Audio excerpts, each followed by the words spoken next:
choice is such an important thing. We as humans love autonomy and agency. And so giving us the opportunity to choose something, but then help me follow through with it is huge. And that really does. It's a great introduction to the principle of nudge.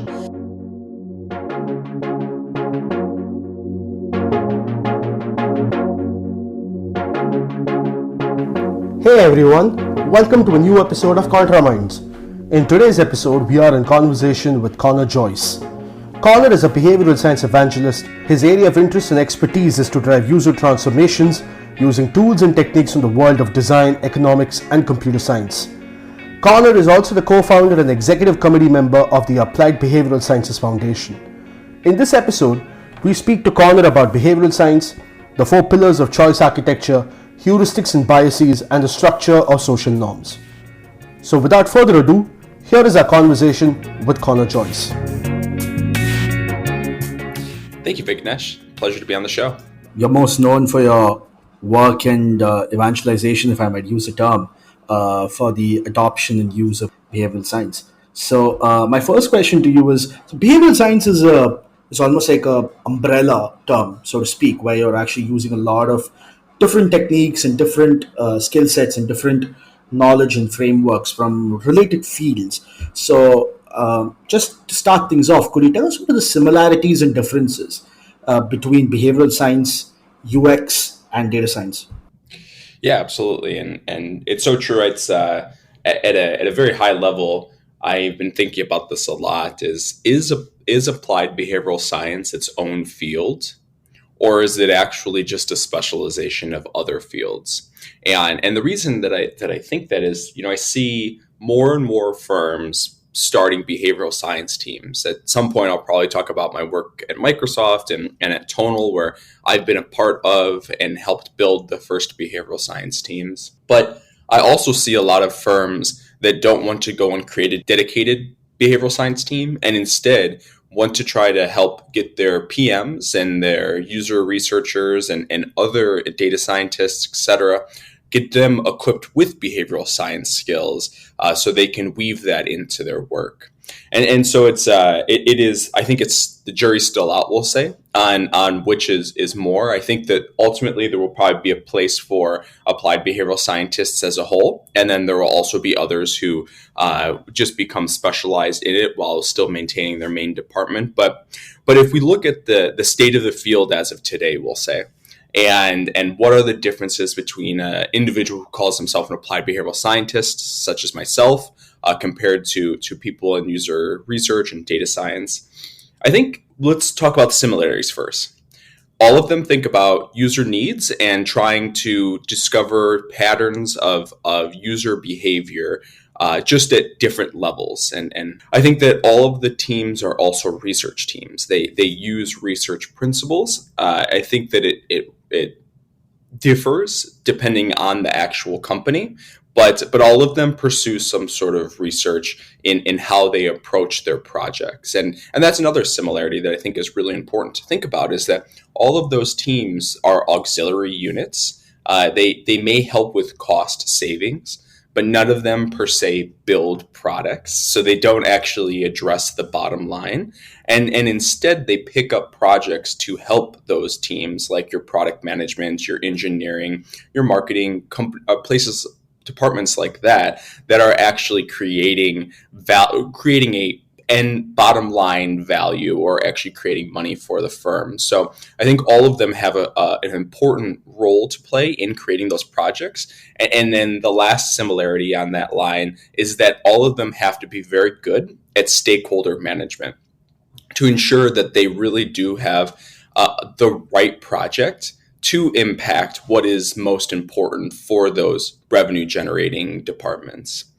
So those are some of the similarities. Like I said, there's many more, but I think those are some of the ones that I see most common. Now, when we look at the differences, and again, this is just my take, it does depend on the company. It depends on how advanced each of these units are. It depends on a lot of variables. I've seen UX done extraordinarily well. I've also seen UX done where it was really just, hey, let's go survey some people and see what happens. Same thing with data science. I've seen data science being nothing more than just traditional descriptive analytics, all the way to, you see some of these large tech firms that have huge ML models that have the potential to truly change the world, and coming out of data science teams.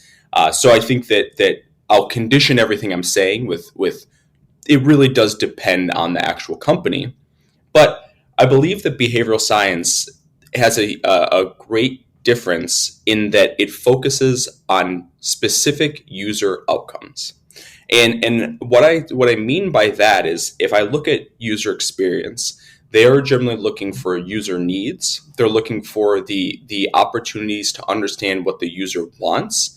And again, even with user needs, the things that are missing from that user's life. If I look at data science, they're looking at aggregates. They're looking at the high level overview of what are the patterns of behavior. Could also be patterns of desires or needs, etc. But they are looking at the high level.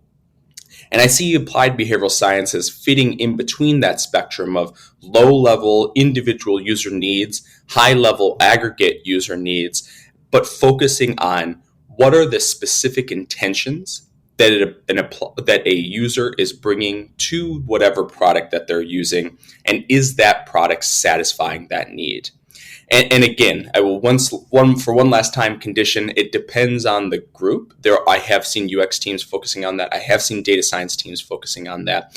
But when they are not, applied behavioral science at its core is all about thinking about outcomes, all about what is the specific behavior that has been changed. And so applied behavioral science brings that very unique perspective.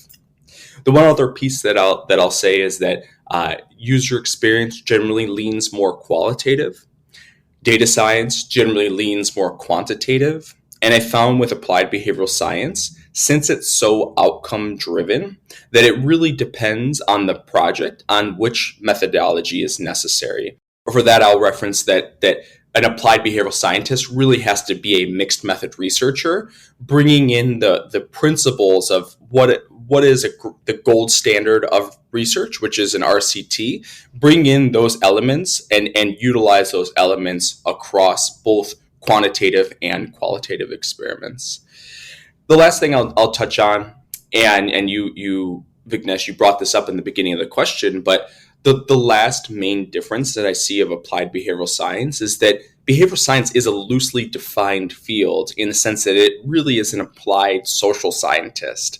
There's principles from psychology. I just finished this week. I've been at an economics conference, and I've been surprised how many times I've heard principles that I've heard of in behavioral science applied in economics too. So it truly is, it takes understandings from all of the other social science fields. And I believe that that's a unique characteristic of being an applied behavioral scientist, is you have to have familiarity with economics, sociology, psychology, a little bit of anthropology. You have to have the surface level understanding of all of those different fields that then you can bring to those user problems. You spoke about mixed method research, right? Mixed methods research. Could you give us a detailed definition of what you mean by mixed method research for the clarity of our listeners? Briefly on what a mixed method researcher is: a individual who is able to use both qualitative, and I'll use the example of user interviews, focus groups, things like that, and quantitative. And quantitative can be using modeling within like a data science machine learning approach. It could also be just running basic statistics on like survey results. A mixed method researcher is able to identify what is the deliverable that the team is trying to create, what insights have to be within that deliverable, and then what is the best method to actually achieve that. I find a lot of researchers begin to specialize in one area, either qualitative and quantitative. And I think that's fair. It's still how research teams generally organize themselves. But a mixed method researcher can still have a focus area, but is also able and ready to go and jump onto the other side if it's necessary, and have some skills in doing whatever that type of research is. So when we look at traditional product management, we always have this concept of a product requirements document and a feature document and user stories and stuff like that, right? The structure of the user story is largely written to define the requirements that needs to be given to the developer so that there is accuracy in what's being asked and what's being built. In the context of user outcomes, could you just talk to us a little bit about the difference between user stories and user outcomes? And how do you tie user stories to user outcomes to design and deliver useful products that really change customers' lives? It's a great question, and I've seen both good user stories and I've seen also rather basic ones. If we think about a user journey just in a basic flow of a user, we'll take an app. So a user picks up. I'll use I've been using Lyft a lot. I actually really like Lyft. I think that I like their design. I like their flow. I think they have a great data science team. I believe they even have some behavioral scientists, or at least, again, a data science team that has some specialization in behavioral science. But when I pick up my app, what am I trying to do ultimately?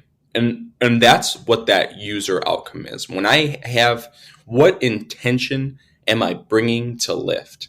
It's generally, I need to get somewhere as easy as possible, potentially as cheap as possible. Potentially, I need to schedule something. There's different needs and outcomes that I'm looking to have, but we'll use the outcome of I need to get to my destination as easy as possible. Now, if that's the outcome, how will we measure that? We could look at satisfaction scores. Well, first of all, we'll take it. I have kind of a diagram in my head of different levels of outcomes. So the first outcome could be just usage. Did I use Lyft to get from A to B? Okay, so that tells us something. Well, we can dive in a little bit more with that. Now, was I happy with using Lyft? And that would be the next level of outcome. And I generally call that like a customer satisfaction. CSAT is something that many may be familiar with. But does that still actually tell me, did I achieve the outcome of feeling that Lyft made my process of getting from A to B easier? It doesn't. It tells me, yes, I used it, but maybe every other available option wasn't available, or it had some huge wait time because maybe I'm in Chicago right now, maybe a big festival is going on, and Lyft just happened to have the shortest wait time. Is it easy for me to be able if we're ultimately asking the outcome of how easy was it for me to use the app and get my intention, getting to the destination B, how easy was it? That could be done with surveys. It could ask me after I've used the app, did I actually find it that it was the easiest option for me? Could ask me what were the primary drivers of me deciding to use Lyft. But they could also look at behavioral data. How long does it take for an individual once they open the app to select which ride that they're going to do? How long does it take for that car to get there? And then for that car to drop them off. So there's other metrics that could be included. I think of them, if we go down that list, there's usage, there's CSAT or customer satisfaction, there's the direct outcomes. What did I ultimately do, and what were the behaviors that I took after interacting with the app? And then there's those true behavioral outcomes, which is how did it change whatever intentions that I brought to the app? Have I found a new, faster way to get to my destination? And so connecting it back to your original question of how is that different than a user journey or a user story? A user story at its basics and most basic is just, what does Connor do when he interacts with the app? It's just, what is the flow that he is taking within that app? And that can be really helpful at deciding, will Connor use the app?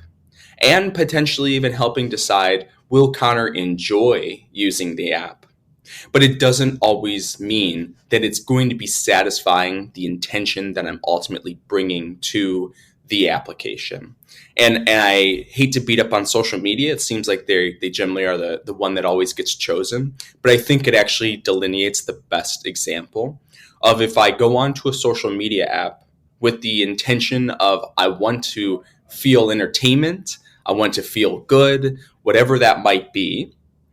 And then I wound up spending time on the app watching videos that make me angry or invoke other negative emotions. Did I actually? Yes, I used the app. And maybe if you ask me, I even say I enjoyed using the app. But did I fulfill the initial intention of wanting to have entertainment and social connection? No. Instead, I just filled my time with other emotion evoking we can call it entertainment or evoking content, we'll say. So I think that that's the primary difference, is that a user story is focused on that usage and customer satisfaction, where user outcomes are really thinking about, is it satisfying the problem the user brought? Connor, taking off from what you just explained, there are three parts that I see a behavioral scientist needs to do. One is understanding peoples and habits. The second one is designing the elements that enhance the usage. And the third one is deploying and measuring behavior, which you spoke about. But what is critical from what I see, from what you're saying, is that the behavioral scientist really starts far ahead than the product team, because you are really looking at an outcome and a behavior. And a change in behavior is what behavioral science really talks about. So is that the primary objective and the goal of a behavioral scientist? I think that's exactly how I view it, is that a behavioral scientist and really research as a whole should start before the product development cycle and then remain after the product ships. And everything in between, there's still a place for research to play, but I believe that the biggest value comes at the beginning. I'll give an example. When I was at Microsoft, one of the projects that I did was what I called a habit diary study. And I think that that's the best example of what you're talking about there. So I was on a team called Viva Insights. Viva is a Microsoft product that's focused on helping increase employee engagement and well-being. Viva Insights is a product that helps do that through the aggregation of de-identified worker behaviors. So time spent in collaboration. One of the biggest features we created was the focus time auto booking feature. For some people who are familiar with Microsoft Teams, you may know it as My Analytics or Viva Insights. It was what it was rebranded to recently. We were left with thinking, what are different features that we could create that would help with that mission of engagement and well-being? And there's a couple ways to approach that. One is to just go out and see what features that users are requesting, saying, hey, I like this idea. Another way is just to get a bunch of smart people in a room and say, hey, what do you think we should build? And both of those options have potential to create success. But for something, especially like the problem that Viva Insights has of trying to really change employee behavior in a positive way, you need to go deeper. You need to go earlier than even thinking about the user of your product, and instead think about the worker in the world of work. And what I mean by that is you need to think about, how do people actually approach their work? What are the problems that they may have within that work? And then what are opportunities for which features can be built to connect into whatever problems or habits that they're experiencing, habits that they want to increase, habits that they want to decrease. So I created what I call a habit diary study, and I call it habit because it was focused purely on the continuous or reoccurring behaviors that workers are experiencing as they're entering a hybrid environment where they're working both at home and at the office. And then I call it a diary study because it was multiple interviews across, I believe it was four to 6 weeks. The reason I chose that component is if you ask someone, tell me some behaviors that you've been doing at work that you don't want to do, you ask them once, they're going to tell you what is the freshest on their mind. They're going to say, oh, I just spent all day in email and that made me upset. That just happened yesterday. Maybe that's only happened once in the last month or two, but that's what they're choosing because it's present bias, it's front of their mind. So I added the temporal component, and I think the benefit of a diary study is you ask that person the same question over 4 weeks, and you get to start to see a pattern. With that temporal component, you're reducing present bias, and you get to see what are the actual habits that this person wants to change.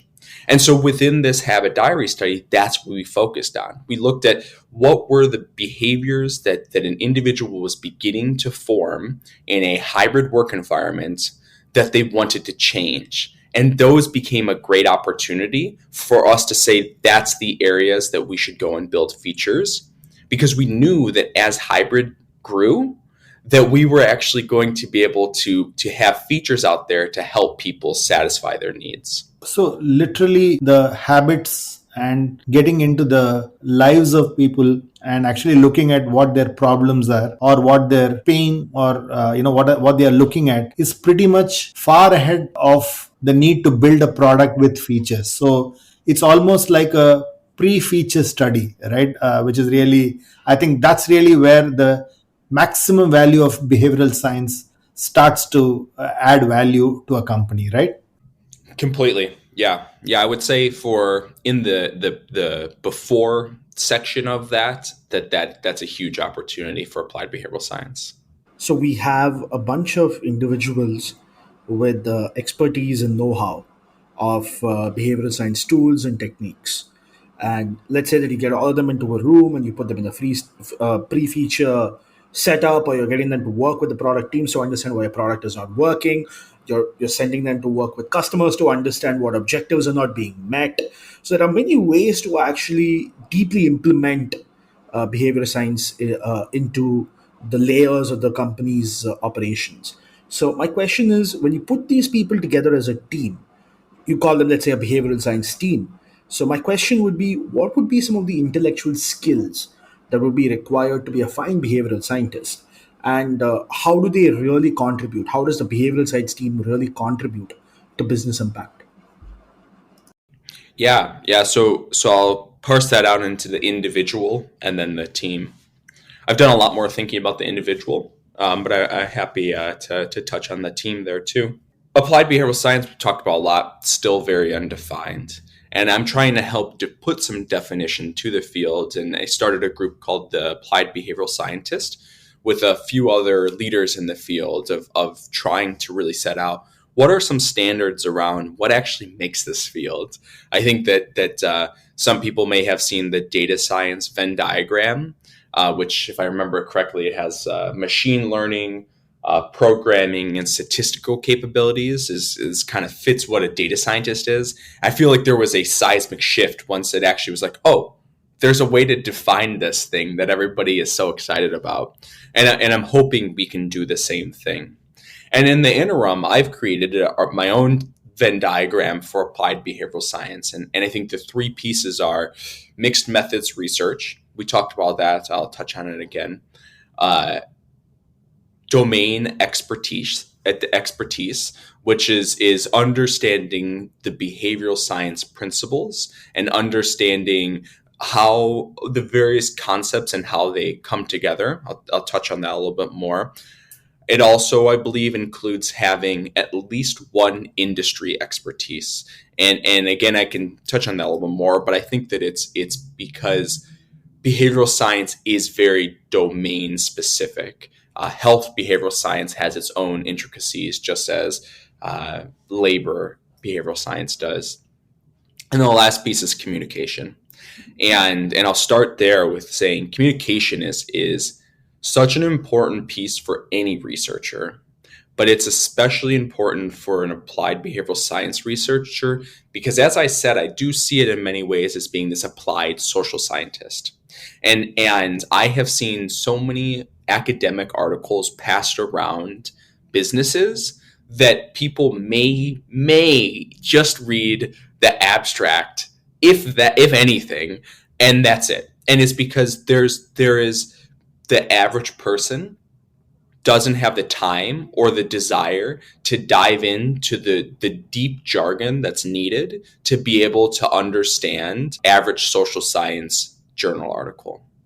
So the role of the applied behavioral scientist is to read that paper and then distill the most actionable insights. I truly believe that you lose people when you can't distill a set of insights into one PowerPoint slide. I think and maybe I started my career in consulting, and so maybe that's a little bit of a bias, all about the slide presentations. But that is my focus, is I need to get at least one, if not two or three insights onto that one slide. And if I can't do that, I doubt that people are going to really care that much, or even more, maybe they'll care, but I doubt it will actually be actionable. So communication's one of those pieces of the Venn diagram. As I said, mixed methods is the next. And we already kind of described what mixed methods is, but the piece that I'll hit on significantly is that the applied behavioral scientist has to be able to choose what is the best way to approach a research project. And then even more so, has to be able to make the trade-offs that are required of doing research in an applied setting. I should say what I see commonly happen is academics that they'll go and get a PhD, maybe do a postdoc, and then they'll come to a company and be like, how do I get any research done? I have too tight timelines. I have the inability to actually control the environment. And it's because the realities is I have never seen a full-scale RCT be done by in-house researchers. I've seen it as collaborations between professors and in-house researchers, but the average in-house researcher doesn't have the resources to do an academic level research project. And that's just the reality of it. It's because companies are not intended to create perfect level new knowledge. They're intended to make money. For that reason, an applied behavioral scientist or a mixed method researcher has to be able to make those trade-offs and say, okay, I have 6 months to get this done. Well, I'm going to have to throw out some of the things that are the gold standards of RCTs right away. And now with those 6 months, I have to make the trade-offs that maybe I'll be able to control these variables, or I'll be able to collect this sample. Maybe with 6 months, I can do a random sample, but I'm still going to have sampling bias here or there. And there's a lot of these trade-offs. So it comes with experience and with education to just be able to understand what is the best that I can do with the constraints that I have. And I'll touch just briefly on the ethics piece of this, because that's a question that comes up a lot, is will they say, well, if you're doing that, then you're creating bad information. And I think we could have a scientific debate all day on creating evidence and creating research. But my rule of thumb, my ethical guideline is, if I'm creating knowledge that is better than nothing, then I feel I'm doing all right. And so I want to make sure I don't create knowledge that's actually pointing in the wrong direction. And if I think a research study is going to do that, that's when I will really put the brakes on it and say, we can't do this. But as long as the evidence that's being created is going to help the decision maker better than if they had nothing and we're just running on intuition, then I'm comfortable pushing forward with that.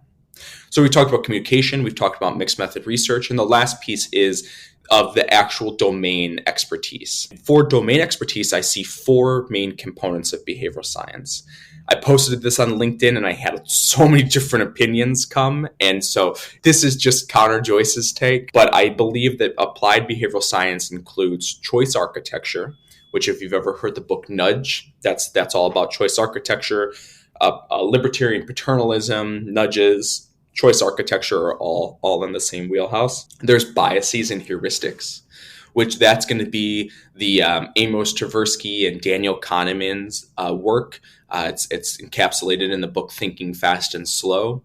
If you've ever seen those big diagrams with a bunch of different biases and stuff like that, you don't need to know, as an applied behavioral scientist, you don't need to, I've never been quizzed where someone's just like, hey, what's present bias? Or, what's choice overload? But you should have familiarity with those biases so that you know how to apply them when you're thinking about creating messages or different interventions, etc. The next one is habit formation. And there's been some great books that have been written on, you have like James Clear and the habit loop. You have Nir and the hooked habit model. There's a lot of different takes on habit formation, but one should understand the basics of how do habits form and how do habits break. And then the last piece that I think is really important is social norms. And that's the newest of them all. But it's also the most fast growing, because as a field in this domain, people are recognizing that you have to focus on not only the individual, but the context and the environment that they're in. And social norms does a great job with that. So to wrap up the individual, I think an applied behavioral scientist, again, is a good communicator, a mixed methods researcher, and then has domain expertise. So a team is going to have those three capabilities. And it is sometimes you will have an individual who can do all three of those. It is rare. There are few people. Humbly, I consider myself one of them. And it's because of the kind of odd career path that I had, where I started in consulting. And that was where I learned how to really become a good communicator with taking advanced insights and turning them into slides ultimately. I did a master's, and that's where I got the domain expertise, and I've read a lot of books, attended courses, really kept up with the applied behavioral science field.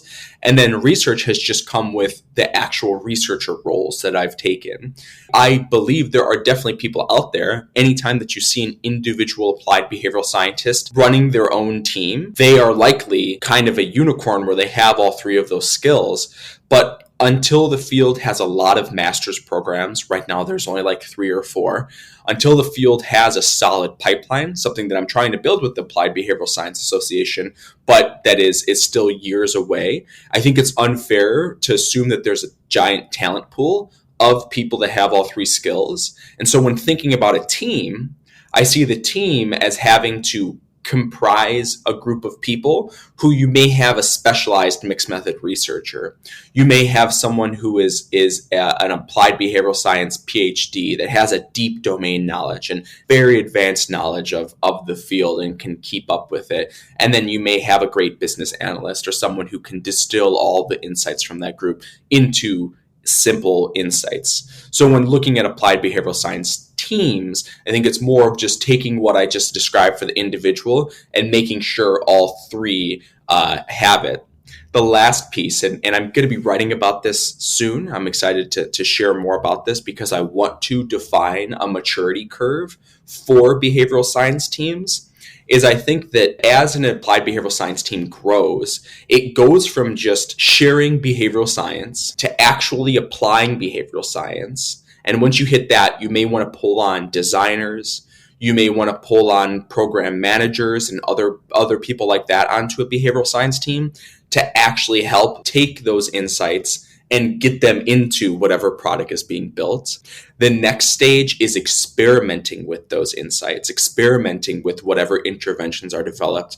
And again, as a team, if the company doesn't already have it, that team should be thinking about how do we build up our experimentation capabilities? How do we build up our A/B testing capabilities? You may want to pull on people who aren't just researchers, but who actually understand how to get these large-scale tests done at scale. It's much more difficult to deploy a research study that has 100,000 people compared to one that has 100. And then the last piece is personalization, and that's where I kind of see the future of behavioral science going.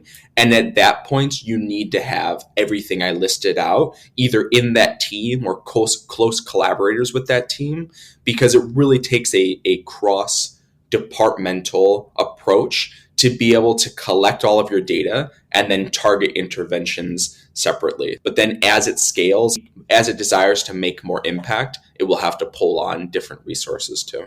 So, Connor, one of the observations from whatever you are saying just now, it looks like a data scientist probably needs to know a bit of behavioral science, and a behavioral scientist needs to know a bit of data science, and the designer needs to know a bit of behavioral science. Because when you start collaborating, the knowledge flow between these professions become very critical. And would you think that's important for the success of getting the outcome of the behavior that we intend to achieve? Yeah, so 100%. I could talk about this all day, and I don't want to get too theoretical, but I really don't know if applied behavioral science is really better to be just a specialization, of those different groups. So if we look at the Venn diagram I just described, that domain expertise piece could just be sprinkled across all of the other. You could have a mixed method researcher that you just sprinkle on some domain expertise. You could have a business analyst or another individual whose goal is just to create the sharing of information, have them have some behavioral science expertise. And again, like you said, with designers, and there is definitely potential for success of not having a single person that can do all those things and instead just empowering a team to do it. I believe only time really is going to tell which is the better model, because I still see the argument that you'd need at least one individual who's going to teach those people the specialization. And so you may need someone to teach that. And then B, you may still need an individual to kind of choreograph and make sure that there are parameters that are set up around how do we approach our mixed methods research? What are some of the best ways of answering these behavioral related questions? So I don't have a solid answer. It's something I'm constantly thinking about. But I do agree with the premise of your question as a whole, that I think that it will only improve the quality of products, especially products that intend to create behavioral outcomes, which most do, when people are empowered with this information, even if their primary business title isn't behavioral X. If you look at some of the market leaders, literally they've been disrupted by small startup. Probably, takes away a big business because they have not seen the behavioral change that is happening with consumers. So, for example, let's take the watch industry, right?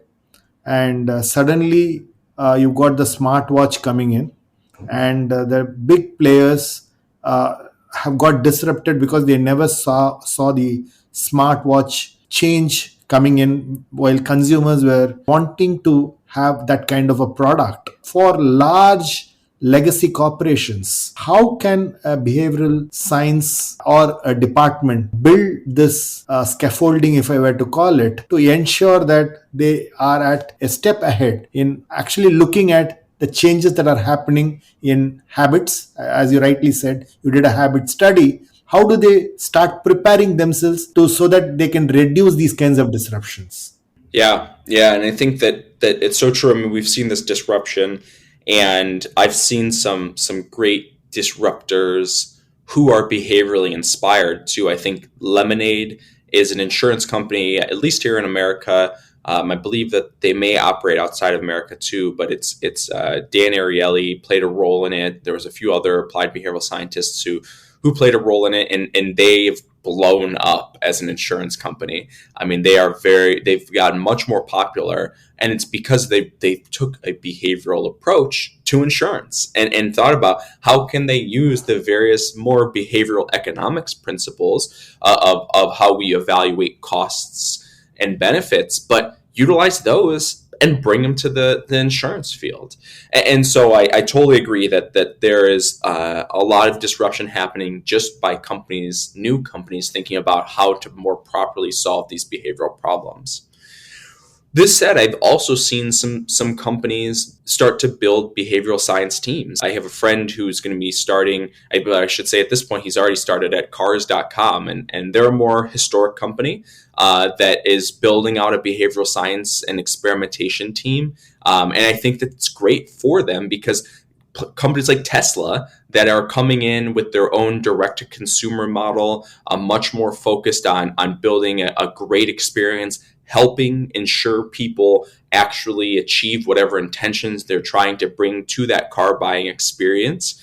And so this company is building an experimentation team. And I would say that is the best approach. Even outside, I think, again, here, behavioral science is auxiliary to the main piece. The main piece is experimentation, I would say.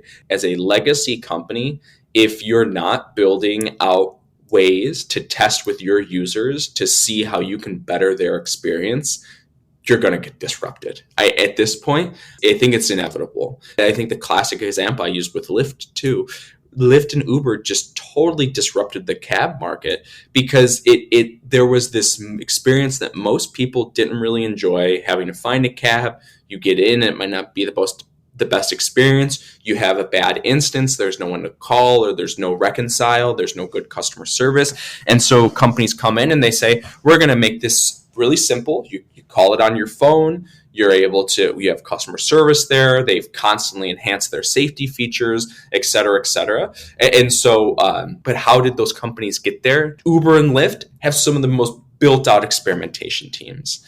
And so again, as a legacy company thinking about this, as much as it is going back to, if you can do things like these habit diary studies or other sort of work where you're really getting a chance to investigate what are the problems, what are the habits that are forming or the habits that people want to break in your industry, and you're getting ahead of those by building new products and services and features that can address those. I think that's going to help prevent disruption, because if you're not doing it, someone else is going to be doing it, and they're going to be finding those problems. They're going to be solving for them, and then people will gravitate towards those.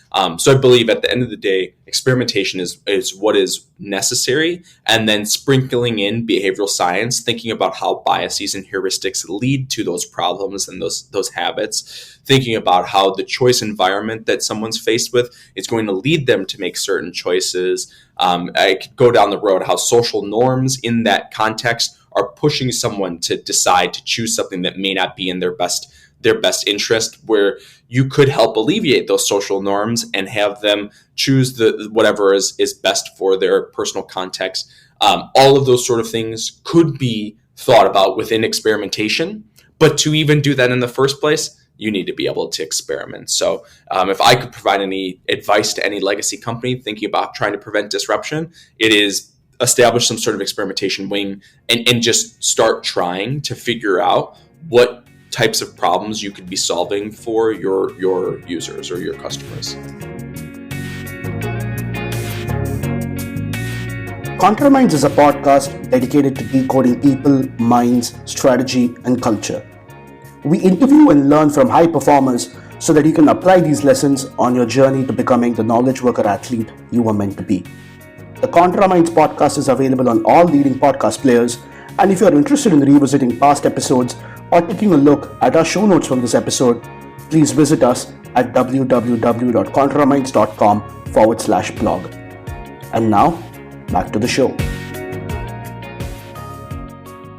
So just dovetailing from that point you made where you're talking about different skill sets and sort of really understanding what is the business requirement, what is the strategy that you're leveraging, and how do you bring design and development together, and then how do you test it out and iterate again and again and again. Then having the entire behavioral science tools and techniques layered into the process. What might Connor Joyce's Behavioral Science 101 curriculum look like? Because if you're talking about applying these things into the industry, we got to have some context on how to do it in the first place.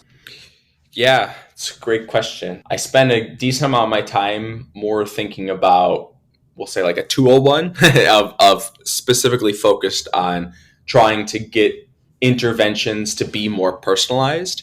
But I've deployed a couple of these sort of one-on-ones, both at Microsoft and now at the company I'm at, Tonal, with my colleagues, trying to just disseminate behavioral science knowledge. And so that was where I got this idea of the four main pillars of behavioral science. Again, choice architecture, biases, heuristics, habit formation, and social norms. I think that those four are the necessary entry to consider yourself a domain understanding, and then getting deeper knowledge in that is when one becomes more of a domain expert.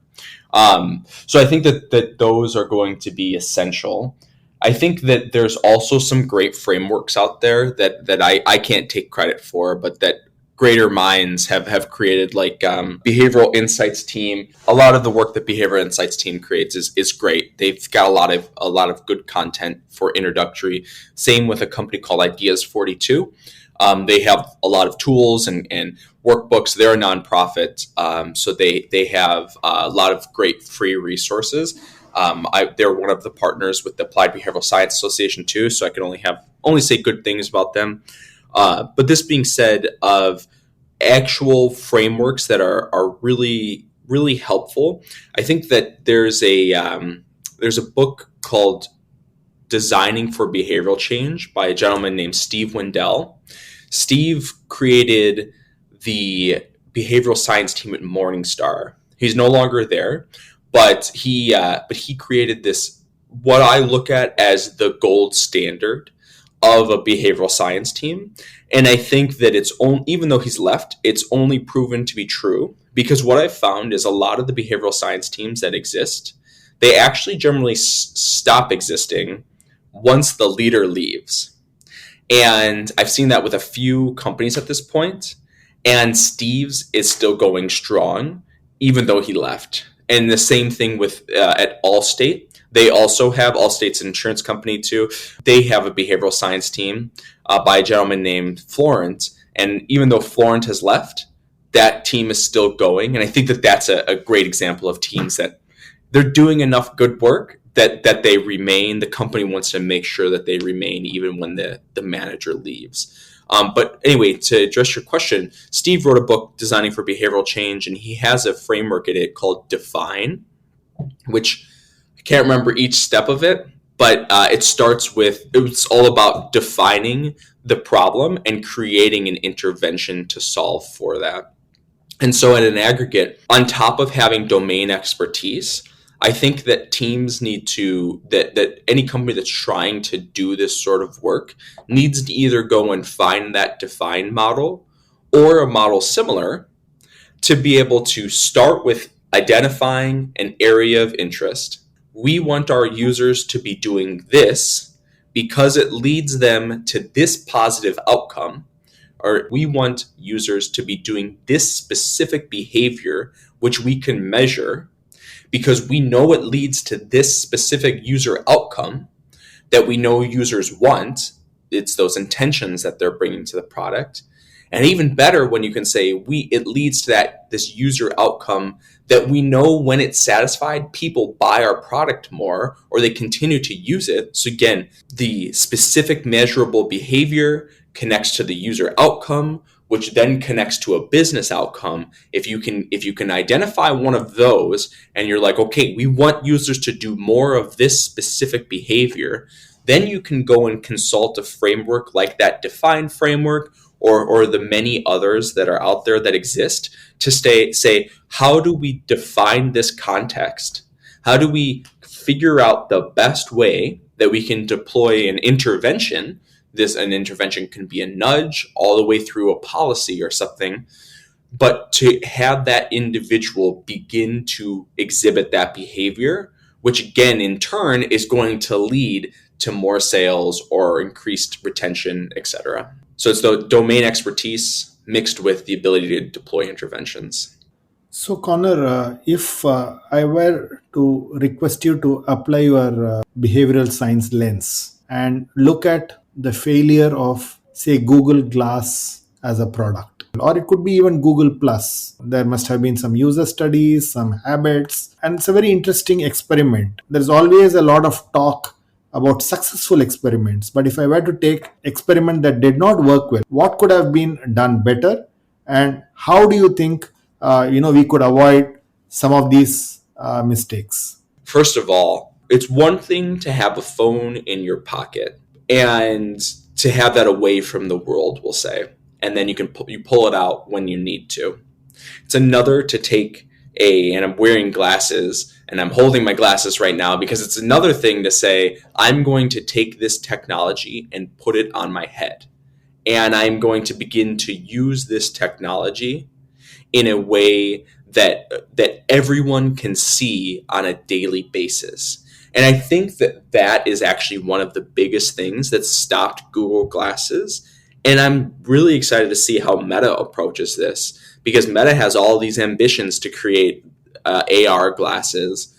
And, Snap actually, they did their Snap spectacles. Snap does a good job overall connecting with the hip crowd and kind of making sure that whatever they're building connects into influencers, connects into popular culture. Google didn't really do an attempt at that. They kind of did. I actually applied for this. It's funny you used the Google Glass. I applied for that. I was in college. I was in my undergrad when they first released it. And they said, we're going to do this program where if you can go out and become a brand ambassador for Google Glass, you can go out and you can talk about how much you love it. You can show it off to everyone.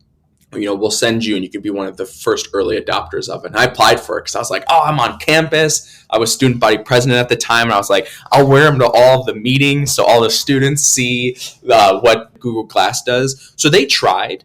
Who knows why that program didn't take off. It may have truly just been a little too early for its time. But the social norms are very, very important in something that is so publicly visible.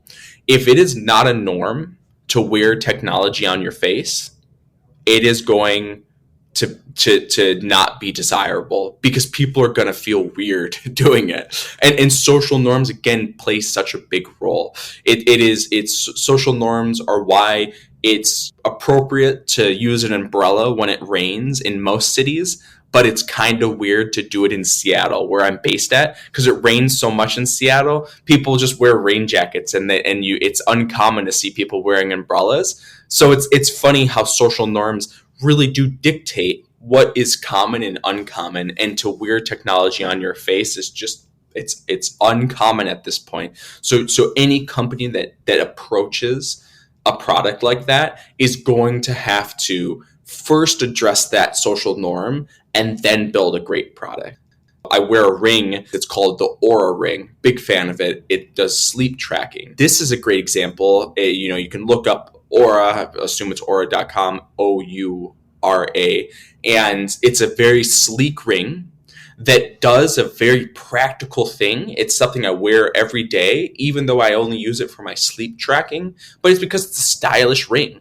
And no one knows, unless I pull it off and I show them that it has little sensors in it, no one knows it's a sleep ring. They just think, oh, that's just a cool onyx ring that guy's wearing. Either they can address the social norms of wearing the technology, if it's going to have a big camera on it, or if it's going to be thick and bulky, like I believe the Google glasses were, they're going to need to address that social norm, or they're going to have to make it so sleek that you don't even know that it is a wearable technology similar to what the Oura ring has. The second piece that I'll just touch on is kind of that intentions, is when it came out, to my knowledge, it was more hard to use than a smartphone. And if we think again about what are the intentions that most people bring to their smartphone usage, other than the rare cases of exploring behaviors or tools that people are using on their cell phone, they are using their cell phone as a means to an end.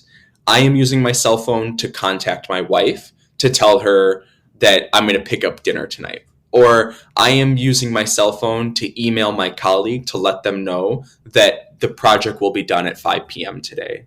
The cell phone is a means to an end. And when you're looking at that's the intention that I'm bringing to whatever apps that I'm using, if I look at why am I not using the glasses, which I need to use a little doggle that's up by my ear, and I'm looking to my upper right to try to find the app that I'm looking for, whatever it might be, no wonder people just kept using their cell phones, because it's a familiar interface that's faster, and it's helping actually satisfy that intention that I'm bringing to device much better than the pair of glasses are. So in summary, they need to break the social norms, and then they need to make it easier to use than a cell phone. And when you contrast that with, say, a smartwatch, there's no social norm really, because you just used the watch for looking at the time or things like that. So where do you think the social norm of a smartwatch or an Apple Watch, there was a tipping point for it to actually get adopted so much? Because you never saw anybody wearing a watch tracking all the behavior and their fitness and things like that. Was not a norm.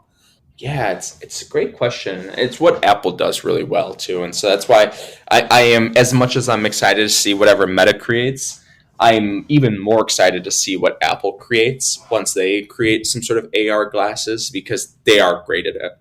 So again, I remember back in my undergrad, we had a hackathon, and the first prize for the hackathon, or maybe it was one of the prizes for the hackathon, was a set of Pebble watches. I remember going, what is this Pebble watch? And then finding that it was a very simple, I think it was just black and white screen. Maybe it was color, but it was a very, very simple wristwatch that was the original smartwatches. And I was like, wow, this is a interesting concept. And I'll never forget one of the people who won the hackathon. They took one of those Pebble smartwatches and they imported I think it was Chipotle. Chipotle was one of the first companies to make like a online ordering app, and they somehow were able to re-engineer the Chipotle Android app into this Pebble smartwatch. And I remember they won the hackathon because it was pretty cool. You could order a burrito off your smartwatch, and it was such a novel idea, right? At that point, I mean, now I assume that Chipotle allows you to do that with an Apple Watch app, but to do that with a Pebble like 8 years ago was pretty fascinating. Ultimately, Apple was the one who really helped that tipping point. It's just now the Pixel Watch came out, right? And it's been, how many years have Android fans been asking for a Pixel Watch? Because even when Google Watch OS opened up and you had companies like Skagen, if I'm saying them correctly, they're a nicer watch company that creates an Android watch. Fossil also did a few, but you've had these companies that are trying brand names, ones that you used to go, oh wow, you're wearing that brand watch, them create with smartwatches, and it never took off. Whereas as you had the Apple Watch just really take off. I'm writing a Apple Watch case study right now because I love their fitness piece. And so I'll touch on that. I don't think it fully addresses your question. And I'll admit I just actually switched over to iOS a year ago. So I'm still getting familiar with the whole Apple ecosystem and the joys of having an Apple Watch. They made it sleek enough and had the accessories that allows an individual to wear a really nice watch band with their smartwatch, making it so it doesn't look that different than a regular watch. And I think that plays a big role. I also think, so actually I'll use the Google glasses. So again, when we said with glasses, what was the social norm was it was weird because it was this big bulky pair of glasses. The watch doesn't look that different than a regular watch. I think that's, and then the other piece was that the Google glasses weren't that practical, that it was still easier to do it on your smartphone. It's actually easier to get things done on the watch at times than it is on a smartphone. And so they've made it very practical. They've made it very functional, we'll say. I think those are two big contributing factors. And this is more of a secondary effect, but I think is why it only continues to grow. And that there's so much more potential with Apple Watch still, is the 3 rings within the activity tracker. I think is one of the best design elements I've ever encountered. It takes complex information, calories burned, minutes doing vigorous activity, and hours that I've stood for at least 1 minute, and it condenses it into a very easy to understand ring. And which also a ring is a great thing because it relies on the principle of closure, which is something that's innate to humans. We like closure. And so now you're taking these elements of an intention that I have, of me wanting to work out more, and you're distilling it into a design element that encourages me to follow through with those intentions, because as a human, I say, I want to close these rings. I want to do whatever is necessary to ultimately close those rings. And then you take it even more, and what can I do? I can share my rings with my friends. So now my friends know when I'm closing my rings. A buddy of mine had an arms race for a little while where we each raise our calories for how many calories we would burn in a day by 10. So he raised it 10, I raised it 10, he raised it 10. To the point now that I think mine is it's 1,060 calories. So we went back and forth, and now. But what did it do? That race now made it so I push myself pretty hard now to ensure that I close those rings every day, and it's helping me maintain my weight, which again was the intention of why I ever wanted to engage with a fitness tracker in the first place. So bringing it back home, I would say that from my view that the watch has taken off thanks to Apple, of their good design, mixed with making it a very functional device for the intentions that people bring to why they want to wear a fitness tracker like that. I think it's great that you even touched upon the Apple Watch as an example, because I think the 2 key elements to what makes a product like the Apple Watch successful are the concepts of choice and behavior. People choose to be healthy. People choose to be fit. people choose to wake up on time. So when they make that choice, the choice has to be backed by a behavior.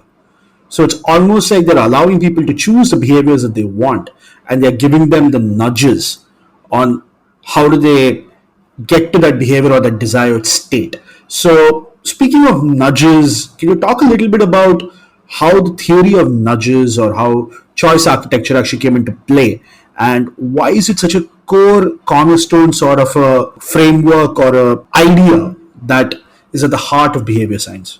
Yeah, Vignesh, you said it so well too. I love that. Is that it is choice is such an important thing. We as humans love autonomy and agency.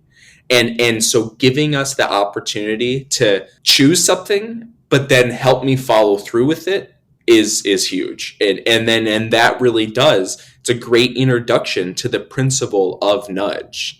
So Nudge is this book. It's been around for a while, but the actual nudge of our current age started with a book that came out in the early 2000s with a gentleman named Richard Thaler and another gentleman named Cass Sunstein, and they're the grandfathers of nudge. And their philosophy was libertarian paternalism. And so libertarians are people who believe in small government, free agency, let people be themselves. Here in America, we've got it's actually really big libertarian kind of underpinning if you look at the history of the country. And then paternalism is the belief that a government or a larger body should give you instructions on how to act. Paternalism, you have parent in the name. It's what parents generally do is they give you structure, they sometimes force you to choose the best option, etc. So those two words come together and you're like, well, don't they contradict themselves? And they do to a degree, but when you put them together and you give a spin, then it ultimately becomes nudge.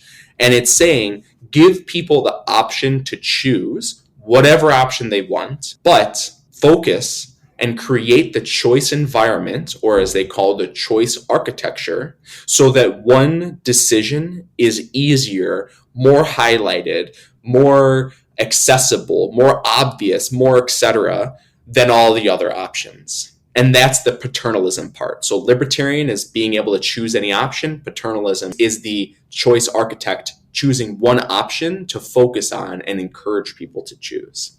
And so the theory of nudge at its core is just any different tweaking of the choice environment to focus on one option over all of the others.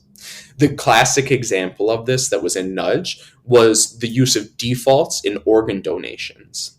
So if you ask the average person, do you want to be an organ donor? It helps save people's lives. The average person's probably going to say, I think I want to do that. And they did surveys that showed the average person is interested in being an organ donor. But when you look at the rates of organ donation, people who have said, I will be an organ donor, it was significantly lower.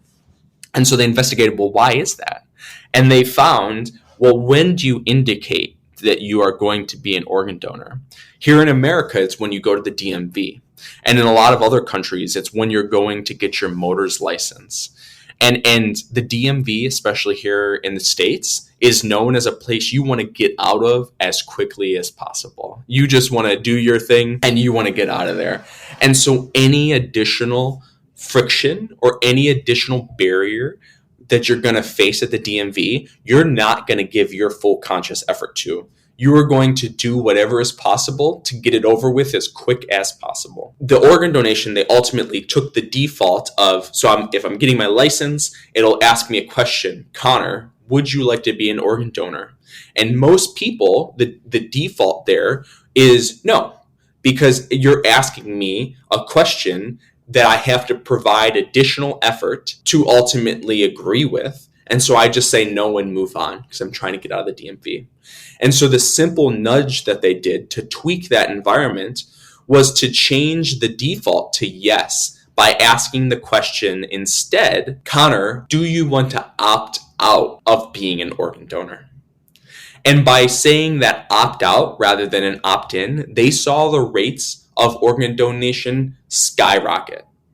I can't remember the specific numbers, but we're talking it went from 10, 20% to 80, 90%.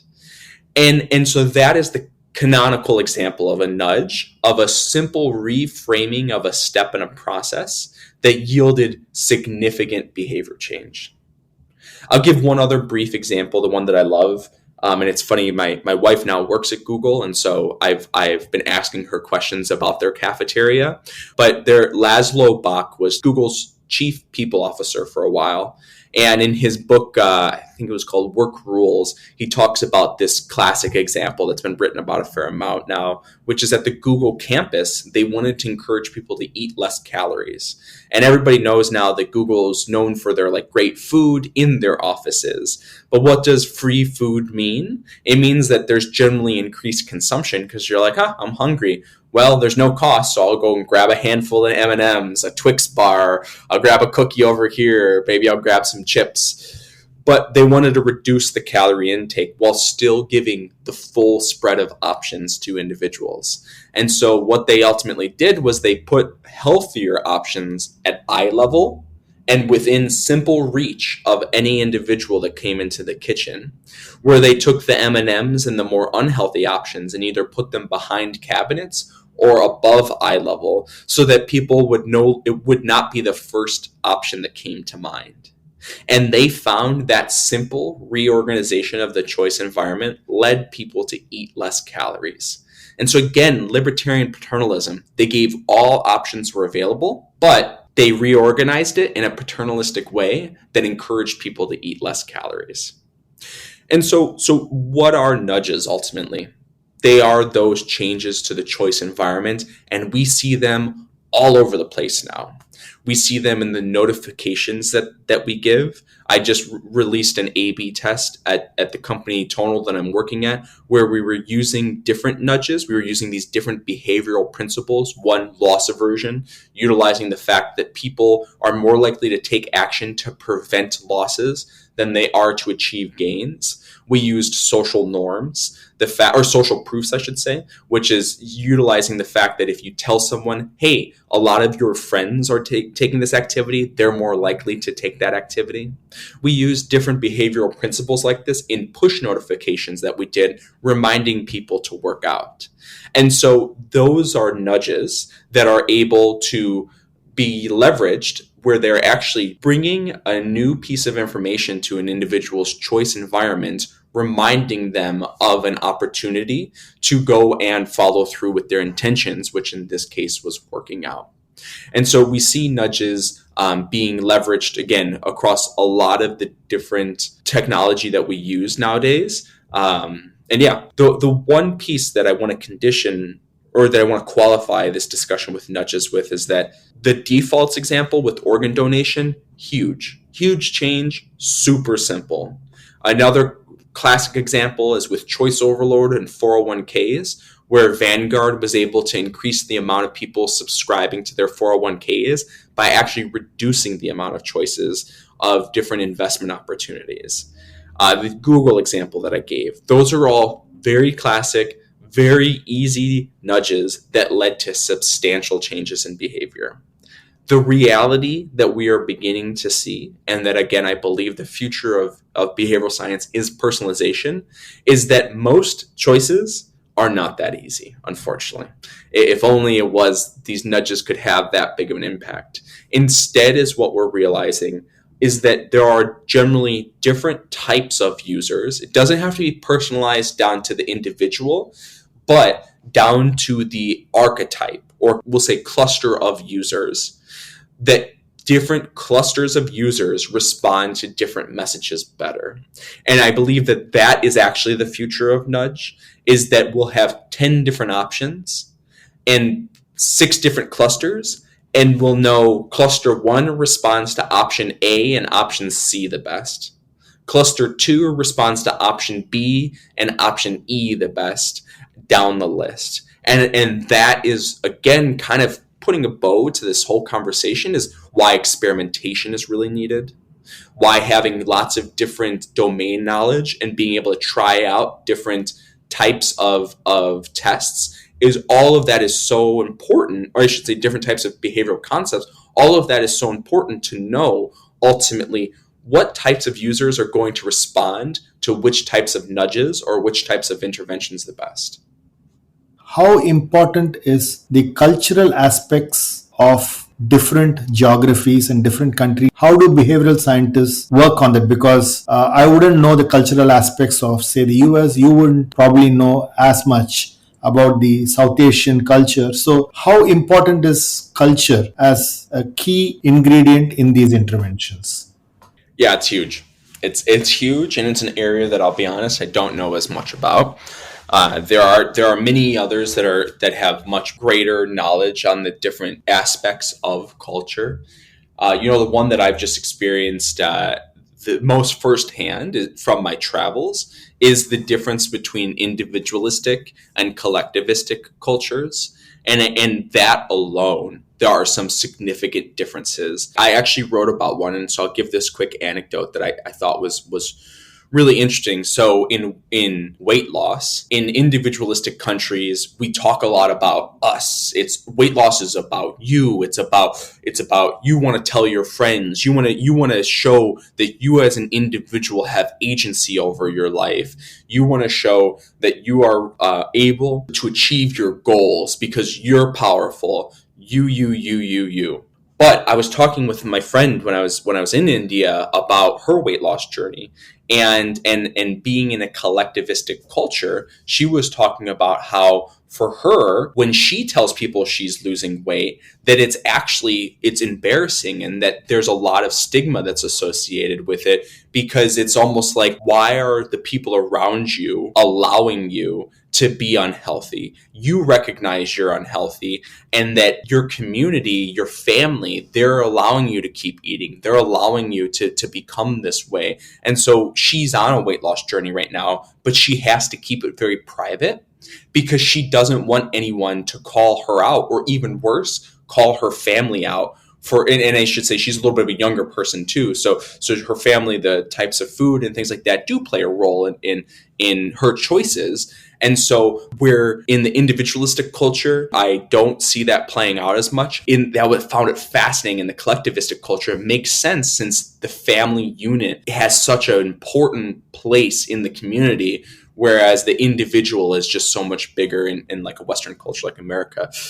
So just that one dimension, just individualistic versus collectivistic, is playing a huge role in how I, as a behavioral scientist at a company that's trying to help people achieve their fitness goals, has to think about how I would communicate to that. Because a lot of the interventions that I'm thinking about deploying involve building community, involve helping connect people to others, sharing their journey, sharing their message, sharing their progress. But all of those will probably not be that useful to someone in a collectivistic culture. I believe it's Hofstadter. I've been trying to think of who created these original cultural differences. If you look up individualistic or collectivistic, that's just one dimension of many dimensions. When I was at Microsoft, I got to think about some of these things. I didn't have as much opportunity to test on them. I'm doing a lot more testing in my current job at Tonal, but right now Tonal is a startup that's only in America, and so I don't have to think about these larger cultural characteristics as much. As we expand, I'm excited to start to broach these subjects with weight loss and other fitness journeys. At an aggregate, cultural differences play a really big role, and the last piece I'll say on it is that there's this new philosophy of weird psychology. And WEIRD stands for Western Educated Industrial. I can't remember what the R is. Rich and democratic. Yes, rich and democratic. Yes, thank you. So and it's so true that so much of our understanding of psychology was done on college students that match all of those characteristics that we just talked about. Even the science for which an individual like me bases my assumptions may have some cultural bias in it.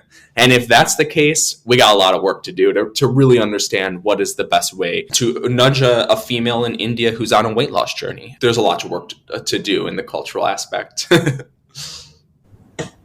Thanks, Connor. And a couple of our last rapid fire questions. What does success mean to you? Success ultimately means to me of contributing to this field and contributing to helping people actually achieve the outcomes that they bring to products. I read once about the triple win of behavioral science that's helping people achieve their user outcomes. It's helping the business be able to continue increasing retention and selling products through achieving those outcomes. And then it makes the world a better place because people are achieving their outcomes. And so for me, if I'm doing work that's helping with that triple win, it's success to me, on top of enjoying the journey. My follow-up question, Connor, is what are some of the books that have influenced you the most over the course of your life and career? Yeah, definitely. The book that kickstarted this whole journey for me was Misbehaving, which is also by Richard Thaler. It's not as known as Nudge, but it talks about Thaler's journey being an economist, asking all of these behavioral questions and thinking, why are people not investigating some of these more in depth, and creating his career around that. And I, to a degree, had a similar journey with being in consulting, doing management consulting, where we were doing these large-scale change programs, seeing some of the flaws in the approaches and saying, why are we not doing more of this behavioral science work? And so it really connected with me. And then the other one is Thinking Fast and Slow, which is one of the most in-depth behavioral science books that's out there, just because it left me with realizing there's so many more questions that I had and so many more opportunities to explore. And it ultimately led me to say, well, I got to go and get a master's in this because there's so much more for me to learn in this field. So what would be the one piece of advice that you would give to an 18-year-old who is in a university today? Really the biggest thing that I've realized over my life, and it was probably the best advice that I was given in college that I've really seen is true. It's important to follow what interests you in your career, because the reality is, unless you become really lucky with something, the harder you work at your job, it might get you a promotion. It might get you a little bit of a better job at a different company, etc. And the way that it was told to me was you might get to upgrade your Cadillac for a BMW or something like that. But unless you get really lucky, the harder that you work, you're only going to get marginal gains across your life. So if you are doing it for the money, it's never going to feel enough. If you're doing it because you care about what you're doing and it actually gives you an intrinsic motivation or a positive feeling, it's going to matter so much more. And I saw that in consulting, that I had this path to not even riches, but just path to a very solid income for the rest of my life. But I didn't like what I was doing. And so I knew that even though I would one day get to upgrade to that BMW or et cetera, that if I wasn't doing something that I was going to enjoy, then it was just going to be marginal increases for the rest of my life. And then choosing behavioral science, I actually really enjoy what I'm doing, which is wild to say about a career. So I think that it's really important money is obviously a big piece, but it is not the only piece, and really trying to find a path, a niche for an individual to find. If one can do that, it's a huge opportunity. That is a phenomenal answer, Connor. I mean, I think you killed two birds with one stone with just that answer alone. So thanks for that. My follow-up question is, Connor, if you were to invite 3 or 4 guests for a dream dinner, let's say 4 guests for a dream dinner, who would they be and why? Wow. Oh man, there's so many people who I've probably said I would love to do this with that are not going to come to mind immediately. Michael Lewis is definitely one of them. I really like Michael Lewis. He wrote The Undoing Project, which is about Daniel Kahneman and Amos Tversky. He also wrote Moneyball, and I love his writing. I think he is someone who I would just love to chat with and see how his mind works. Also wrote The Big Short, which a lot of people probably know the movie at this point. I've been really lucky that I've had a chance to meet a lot of the leaders in the behavioral science field. The one person I haven't that I'd love to chat with is Daniel Kahneman. So he would be another one. He said some pretty profound things over the years, especially as he ages, thinking about like the most impactful biases. He's also walked back some of his early thinking, which I really admire that he's willing to accept that he was wrong in places. So he would be another person. There's so many names bouncing around in my head. The other one I guess I haven't met is Cass Sunstein, and I would love to just understand how he works. He, of all of the people in this field, just produce an insane amount of content. And he's written so many books. I think that he would just to understand how one creates that much content that still is really good and is still sane. And then the last one, and this is more just because I finished watching his latest documentary recently, but he is my favorite documentarian. His name's Adam Curtis, and he's done a couple of BBC documentaries. The most recent one being You Can't Get You Out of My Head, and my favorite one is The Century of the Self. And in this latest one of Can't Get You Out of My Head, he actually has a pretty strong critique of the behavioral science field. And I really enjoyed seeing somebody attack the field, attack in an academic sense, the field to call out some of its flaws. And I love his work, and I loved this critique, and it really left me thinking a lot about how do we satisfy some of his concerns. So those would be Michael Lewis, Adam Curtis, kind of coming from the journalism media side, and then Kahneman and Sunstein coming from the academic side. That is quite an awesome dinner table.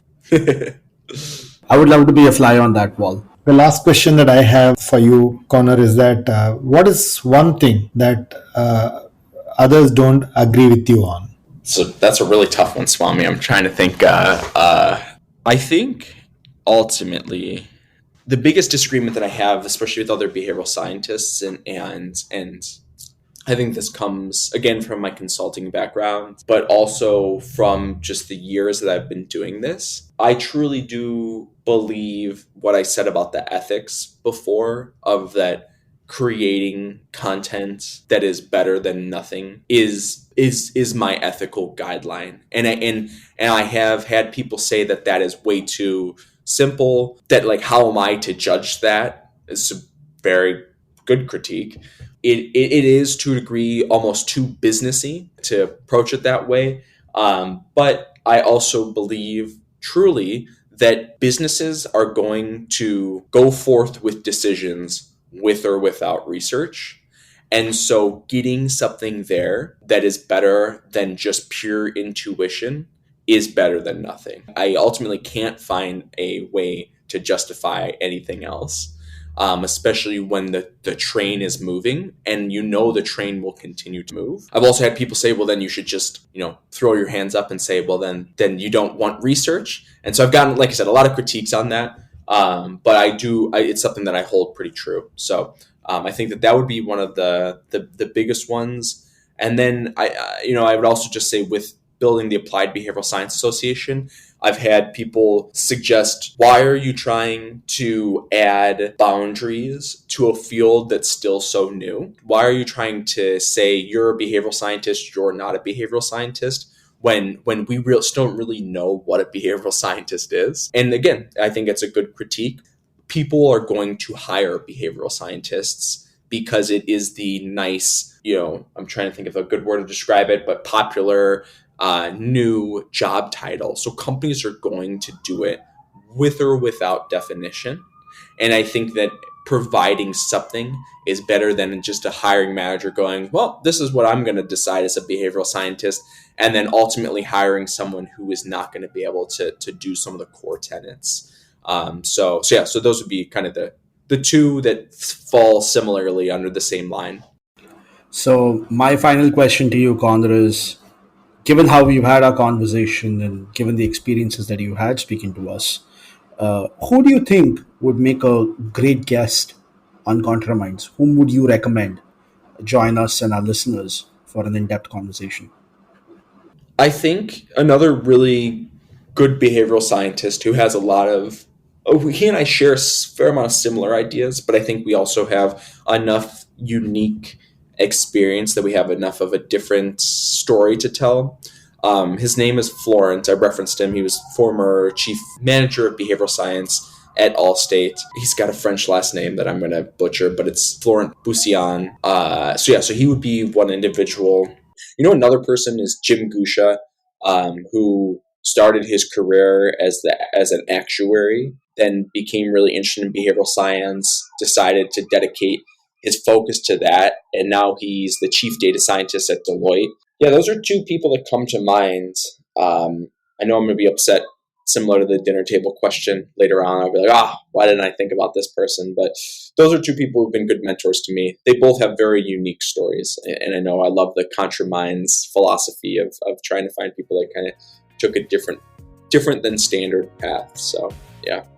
So, Connor, I would like to thank you once again for taking the time and joining us on ContraMinds. It was a pleasure and privilege to have you with us for all this time, and thanks for sharing all your ideas and your lessons and your aspirations and your journey with us, and we deeply appreciate it, and thank you so much. It was absolutely fascinating. Your beliefs, your value systems, your authenticity with which you expressed your views and expressed your thoughts was amazing. Really enjoyed it, and thanks a lot.